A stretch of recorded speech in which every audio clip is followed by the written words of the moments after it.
January 8th, 2018. It's 6 a.m. on a Monday in New Orleans. The start of another work week for 29-year-old Idric Brister and his fiancée, Jontrese Mims. He got up, he got the children ready for school. That's the kind of guy he was. Very helpful, very genuine, just overall a good person. He came in the room and told me the children ready, I'm about to go, okay? I said, don't walk out this house without giving me a kiss. And he was like, oh, blushing, so he gave me a kiss, and I was like, all right, go ahead. And I got up so I could get myself dressed, and he walked out the door. As Jontrese gets ready to take the kids to school, Idric leaves for work. He is only gone for a few moments when she hears the sound of gunshots.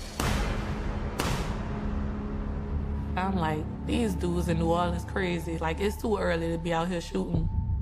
And before I could get my shirt on, 2 other shots rung off.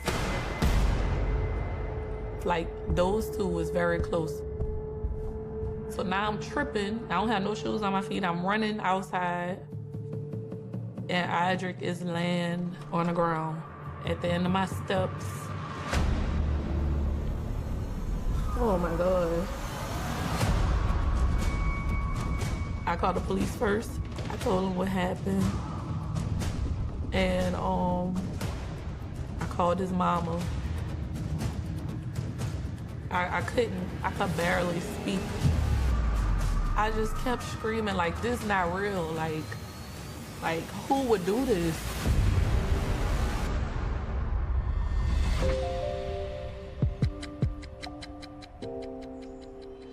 Idric Eugene Brister was born on March 19, 1988, in New Orleans, Louisiana. The youngest of 5 children, raised by Arthur Gillum and Vicki Brister. As a kid, we used to have a name for him, and his name was Tasmania, because he was a busybody. Like, he was always into things. He was very attentive, he was very smart. I taught him how to work on cars, I taught him how to fix things. I even taught him how to cook. He was just my right-hand man, and we did everything together. Church was also an important part of Idric's life.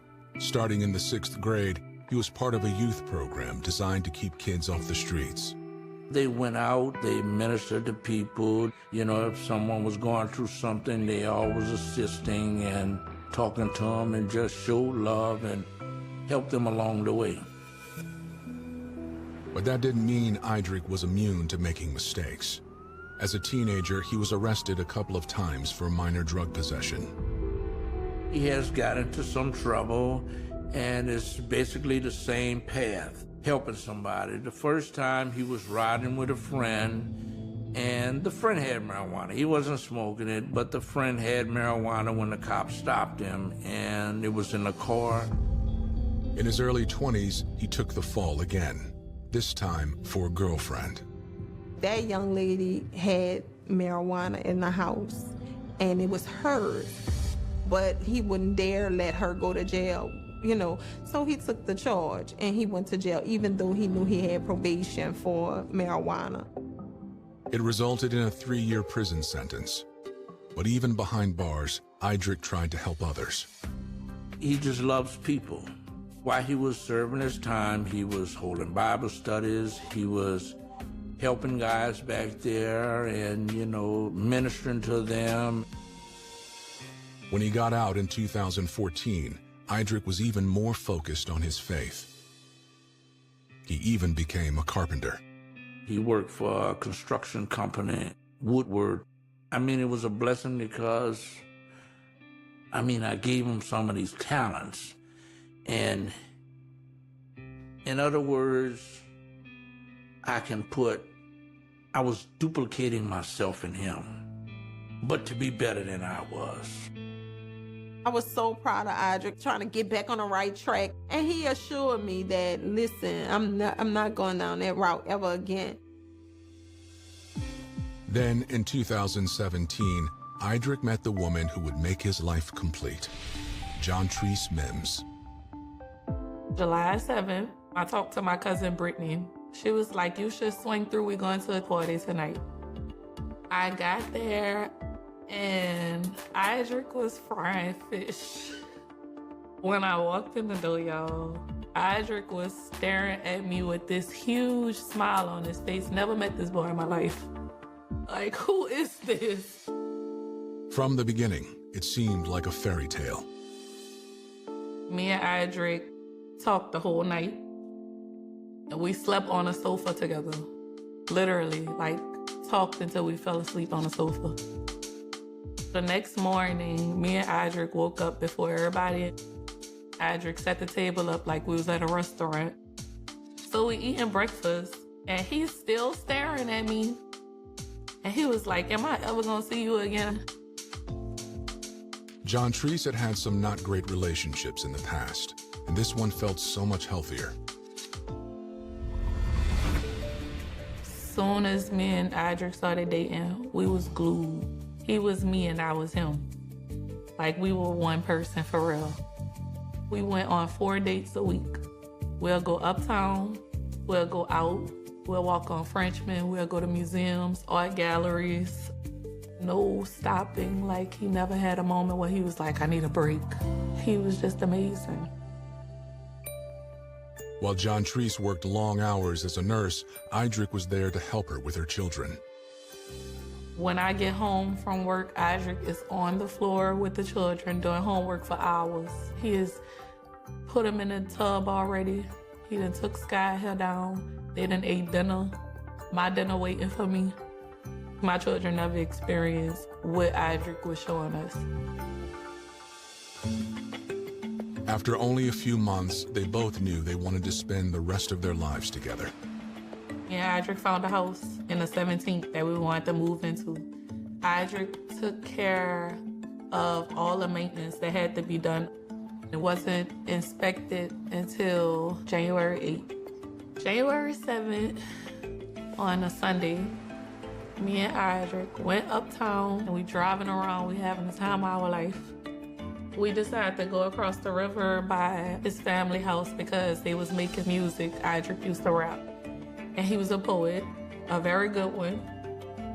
We was making crazy songs, just everybody was having fun. The celebration stretched into the early hours of the morning. Idric and John Treese finally headed home around 4 a.m. on January 8th. He was driving fast because we both had to go to work. But he slowed down on the West Bank when we was passing up West Jeff Hospital and said, I'ma marry you. And I was blown away. He told me his mama had a ring. He was like, my mama got the ring and everything, I'm serious. Would you marry me? I was like, yeah, I'll marry you. We're singing songs all the way home at this point and both excited. We got home and it's like 5 o'clock. I don't think Idric slept at all because when I woke up, he was on the bed like this staring at me asleep. So I was like, oh, why is you watching me sleep? Like, what's up?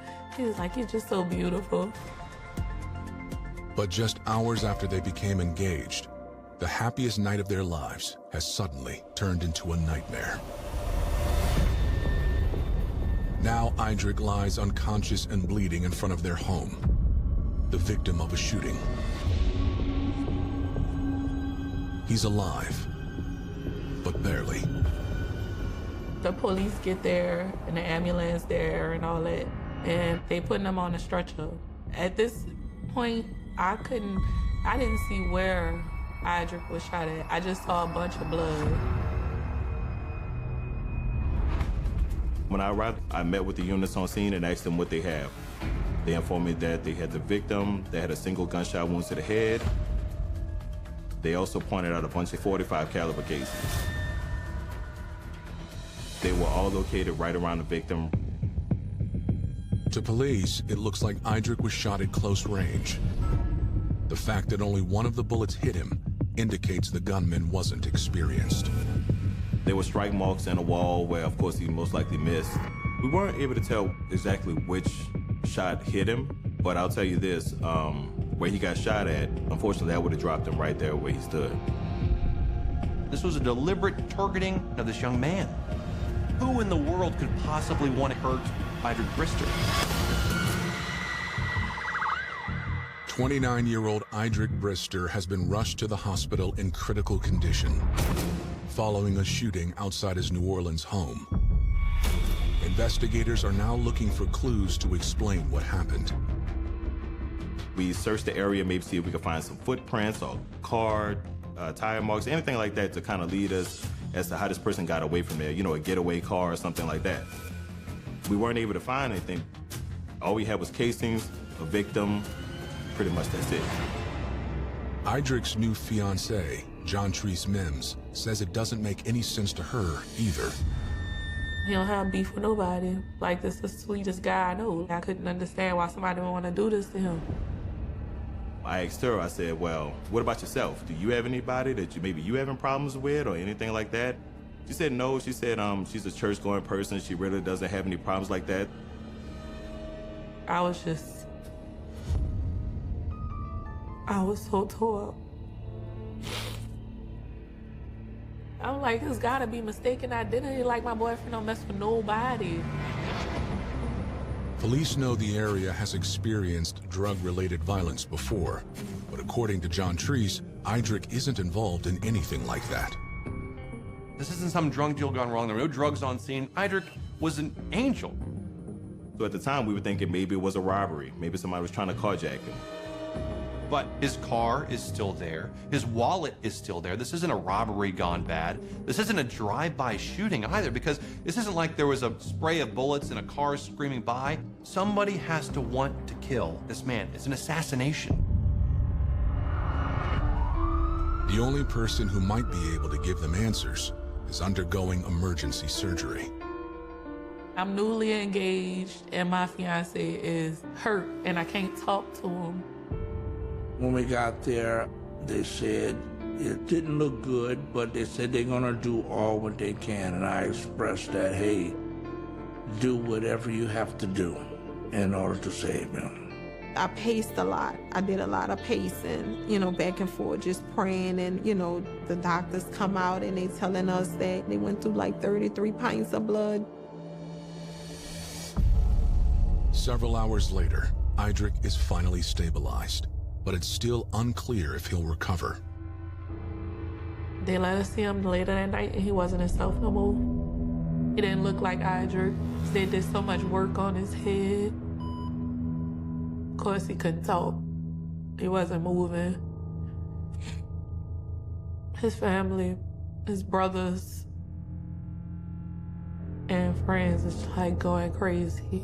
Like, they're going crazy. I conditioned myself at that time to say, okay, now you need to learn the truth of what's going on. You need to know why. With emotions running high, Jontrese becomes the target of suspicion. And I was just looking like the suspect to the family. Like, you gotta know something. He was with you. My phone was blowing up, you know, and I started getting all kind of phone calls from his friends. And one friend in particular calls me. He says, Alicia, it's Jontrese, it's that girl. It's that girl, I'm telling you, it's that girl. Look into her, see something is going on.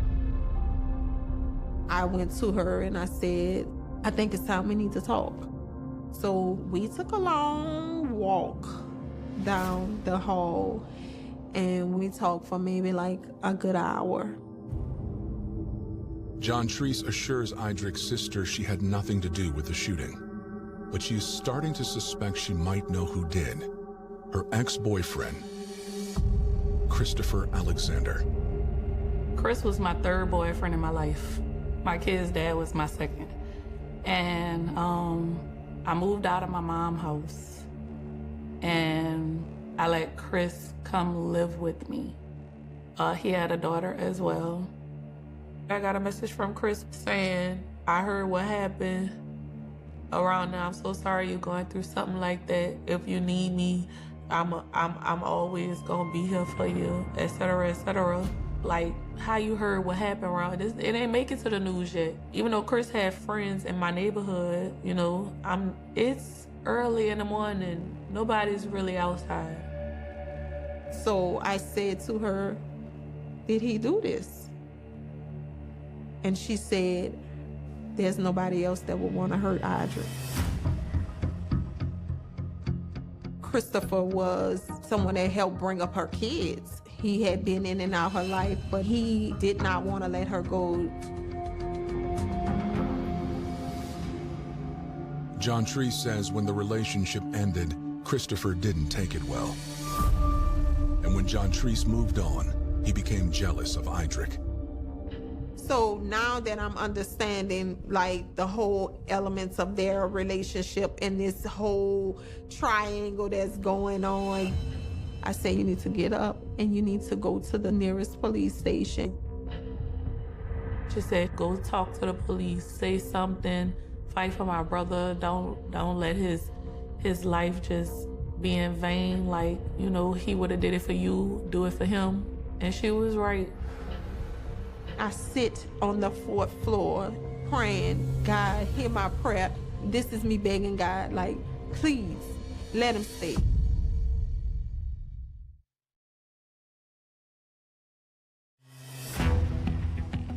With her fiancé, Idric Brister, still in critical condition, John Treese Mims talks to police about a possible suspect. Her ex, 27-year-old Christopher Alexander. I met Chris 2010 after I had my son. He worked in the service industry and I worked in the nursing field, and we really was growing up together. John Treese and Chris were together for nearly 4 years, but eventually it began to feel like John Treese was carrying most of the load. I paid the rent, the lights, the water, the phone bills, the food, took care of the children, everything. I was doing everything by myself. And I got tired. I decided to move to South Carolina and I homeschooled my children in the mountains.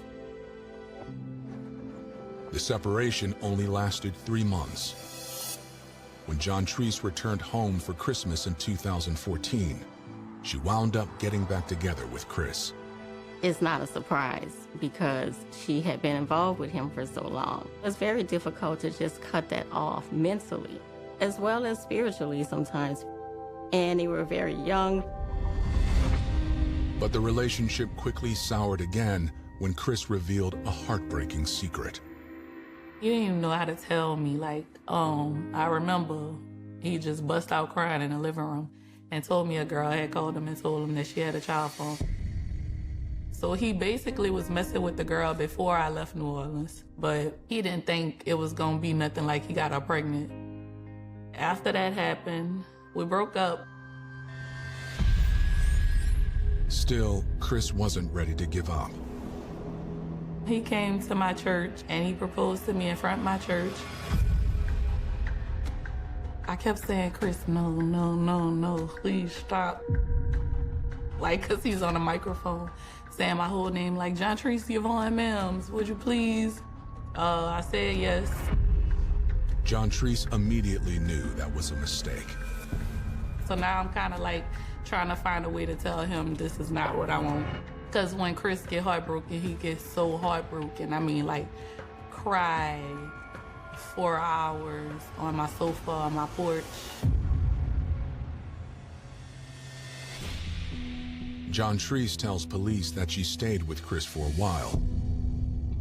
But by 2017, she'd had enough. It was like, you know, I had too much evidence that Chris wasn't gonna grow up no time soon. I feel like I'm raising Chris at this point. We both the same age, you should know better. I decided that I didn't want to go further in our relationship and I left Chris alone completely. Shortly after that, John Treese met Idric. But Chris wasn't ready to move on. Chris is in denial at this point. He thinks, okay, well, you know, she's always been there, she'll always be there. Chris was going crazy. He was calling my phone, talking about he hate me, I ruined his life. I just wasn't answering him. However, ignoring Chris didn't make the problem go away. He was calling everybody in my family. He's dragging for me on social media. Instead of confronting Chris, Idric decided to take a more charitable approach. Idric definitely seems like a compassionate person. He had the insight to see that Chris was hurting at the time, and he does not want to hurt anybody. Right before Thanksgiving, me and the kids and Idric went to church. And Chris was at church, and Idric was like, I feel so bad for Chris. So when we left church, Idric told me to check on Chris. I called him and checked on him, and I thought that was gonna be the end of it. He seemed like really happy to see me. He thought that, you know, we could be friends. Now, John Treese thinks that was another mistake. I told the detective, I just want to put it out there. If it could be him, like, find out what's going on for me, please. The first thing I did, I wanted to see the social media myself. I wanted to see exactly what she was talking about. I'll be honest, looking at his page, he seemed like a real church-going guy. I was kind of on the fence, like, whether is this guy involved or do we just have the wrong person? Then, investigators find something that changes their minds. One of Chris's posts is a video of him practicing at a gun range. Really didn't look like he knew what he was doing. It really looked like he was kind of out of his place. Just maybe, it was weird. That immediately was a red flag for me.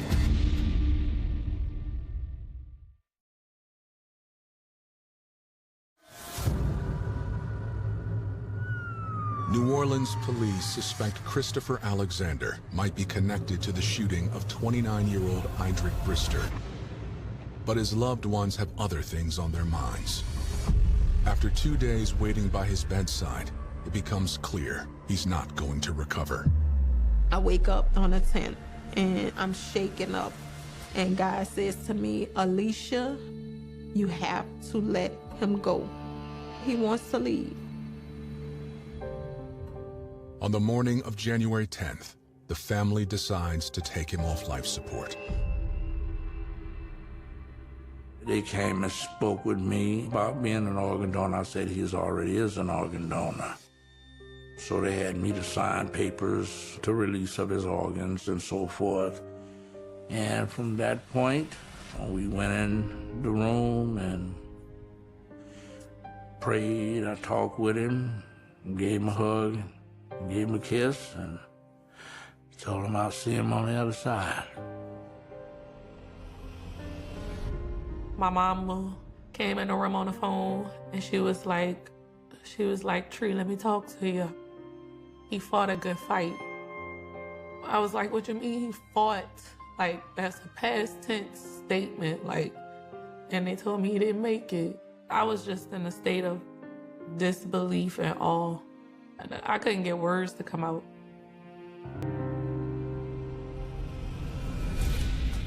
For investigators, this has now become a homicide. And on January 11th, they speak to the man they believe is responsible. I asked John Treese if she had a phone number on Christopher. I gave him a call. Honestly, it was just a blind call. Hey man, how you doing? I'm Detective Johnson. Would you mind coming down to speak with me? Surprisingly, he immediately said, yeah, I'll come down, which kind of gave me a little indication he knows what's going on. When Christopher arrived in my office, he arrived there with his mom. She walked to me and said, look, I'm scared for my son. I told her, just give me a second, let me speak to Christopher by himself, and I'll come back and talk to you.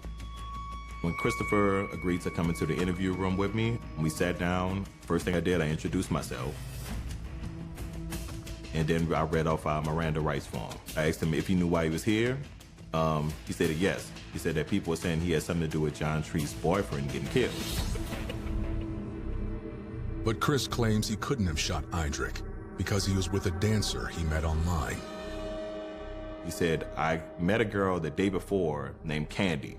I met her on Instagram, and she wanted to hook up with me that day, which was kind of weird to me because this shooting happened at 6 o'clock in the morning.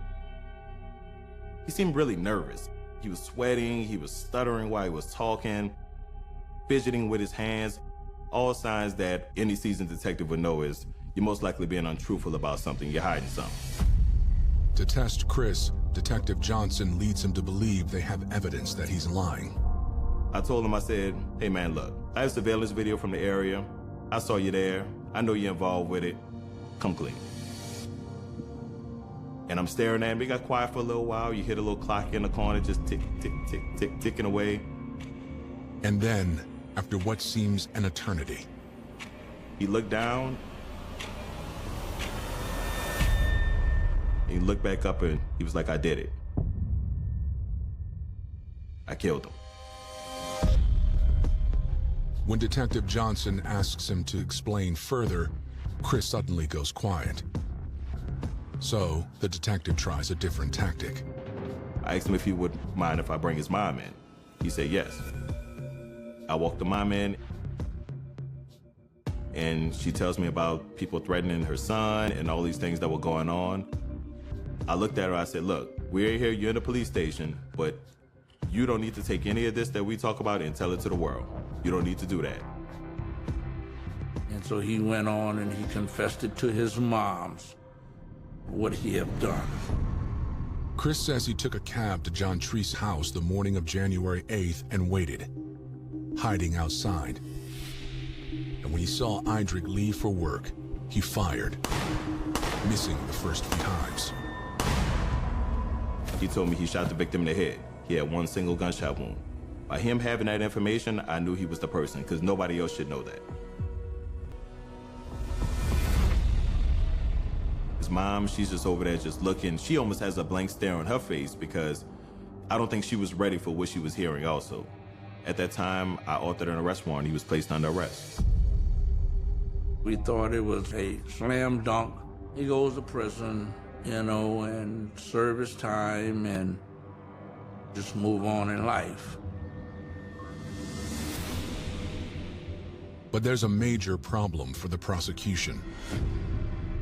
The issue was that confession was tainted. The defense counsel had taken writs up to the Fourth Circuit and then ultimately to the Supreme Court, saying that some of the things that the detective on the case had said in the interrogation room had mitigated the Miranda warnings. And the Miranda warnings being, you have the right to remain silent. Anything you say can and will be used against you in the court of law. The defense argues that the detective suggested to Christopher and his mother that what they said in the interrogation room was confidential. It goes all the way up to the Supreme Court, and they threw it out. The statement was tossed out because they believed that I gave him the impression that whatever he tells me is not going to go to court. That's not what I said. When his mother walked in, she was scared. She was scared for her son. I said, look, what we talk about is not for you to go tell the world. Then I turned back to Christopher, who was already Mirandized and understood he was in a police station talking to a detective, a homicide detective.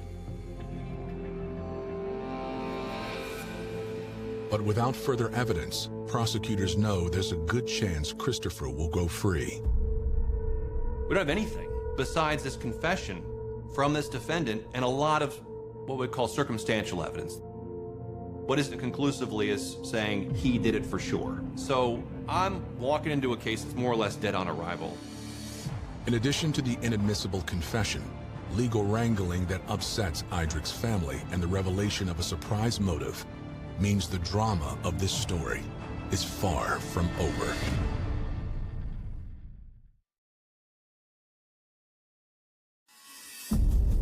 Despite having Christopher Alexander's confession ruled inadmissible, prosecutors assure Eindrick Brister's family they're not giving up. I try to be as empathetic as I possibly can with surviving family members because they are going through the worst experience of their life. And I promise them I'm going to do everything I possibly can to see the case through to the end, no matter what.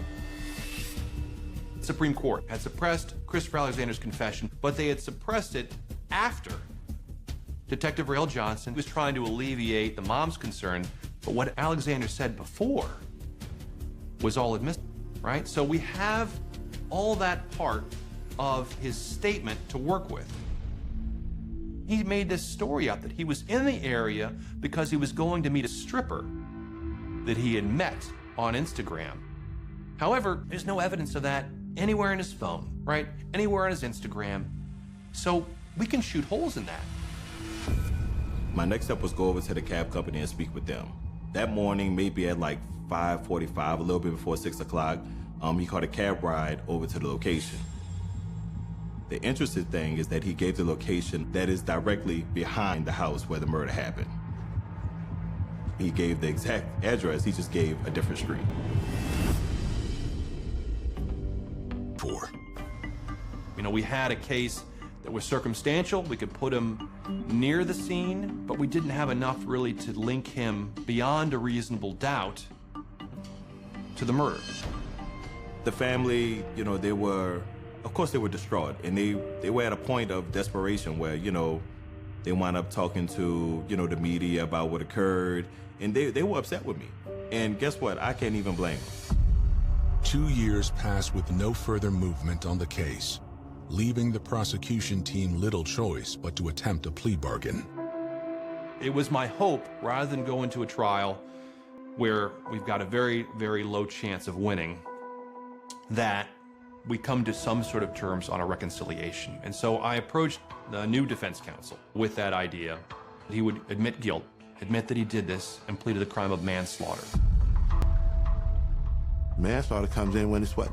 Some crime of passion, you know, some relationship just went bad, an argument or something of that nature.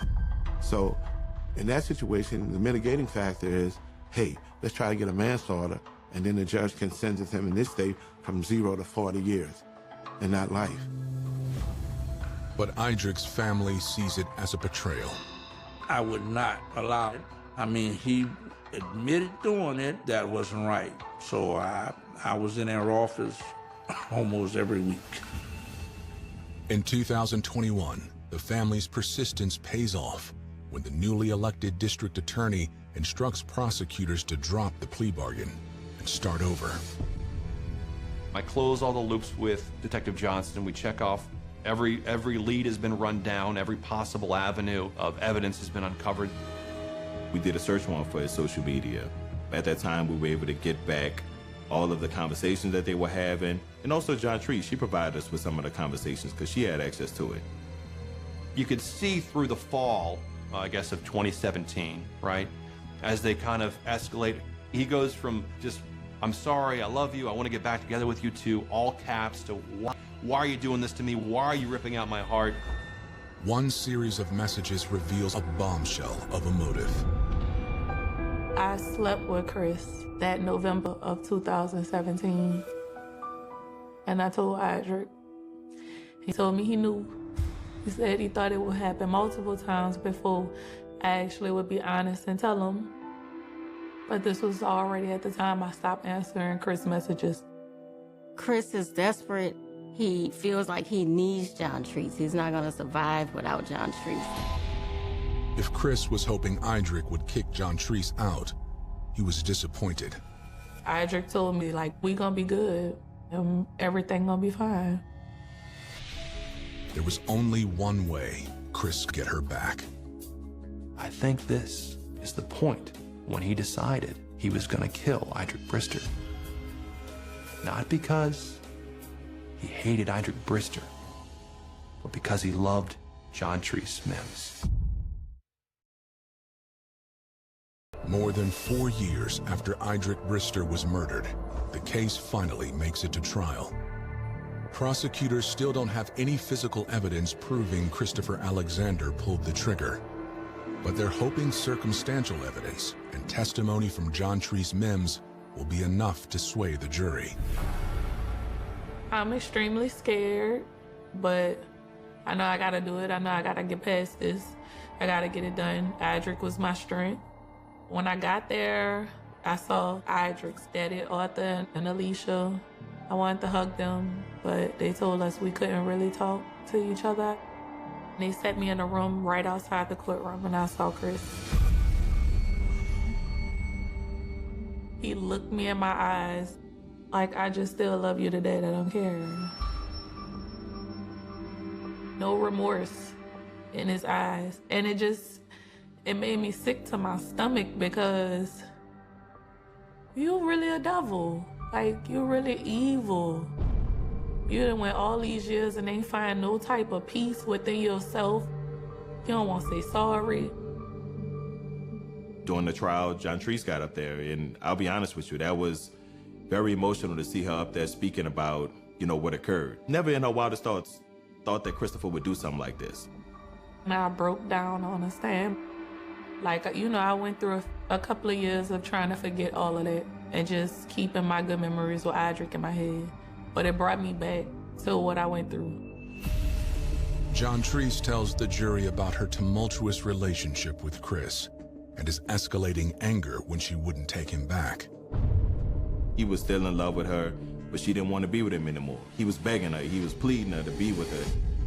But she's not responding, and it seems like she's finally moved on with her life. She's with a better man, somebody that's more responsible, and reciprocating the love and support that she gives.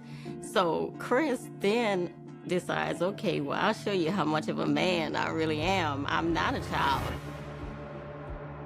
I'm gonna go and get a gun, and I'm gonna show you what I really do, because now I feel disrespected. Our book was probably the strongest aspect of this case. Who in the world could possibly want to kill Audric Brister? And that is a small number of people, right? And I think it's so small that there's really only one person. But the defense argues none of it proves Chris murdered Audric Brister. The first thing you always tell your clients is, you don't have to prove anything or disprove anything.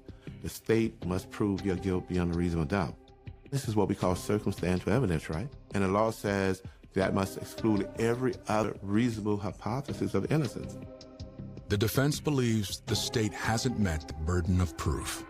His lawyer had him gassed up that he was about to get out of here and he was going scot-free. But in my heart and from all the work that I've done, I knew this guy was guilty, no doubt. Now, my thing was to see if the jury was going to side with me also. The jury deliberates for less than 3 hours before delivering their verdict. All 12 jurors found him guilty of second-degree murder. I'm gonna tell you, that was a weight off my chest because I felt like I let that family down with what happened with the piece of that statement that got thrown out. This is what I love to do, and I love to be able to give families closure. Christopher Alexander is sentenced to life in prison without the possibility of parole. But for the loved ones of Audric Brister, the victory is bittersweet. It's a love triangle case that ends in the worst possible way because both these young men are gone from society now, right? Audric to never return, and Christopher Alexander also to never return from jail. So it was an absolute tragedy in all parts, and John Treese, is there at the middle of it all. It's still just so heartbreaking. Losing me, I don't feel like was worth you throwing your whole life away. You took somebody away from their family, away from their friends, an amazing person, away from me, away from my children, an unforgettable person who didn't deserve that at all. I believe he's still here. He hears me, he knows me. I talk to him. He taught me the core and essence of what we're really here for, and as other people, and to love them where they are until they get to where you need them to be. It gives me a great joy to see all the work that my son has done. So there was 5 people that received organs, but if you was at the funeral, it was more than 5 lives that he saved. I definitely feel like Audric was sent in my life to implement change. I became a better parent, a better friend, a better sibling. I'm more forgiving, empathetic, and all these things are things he taught me when he was here. Just thank God for the time and the memories that he allowed me to spend with my son and his son. And, it's a lot of good times, a lot of good memories.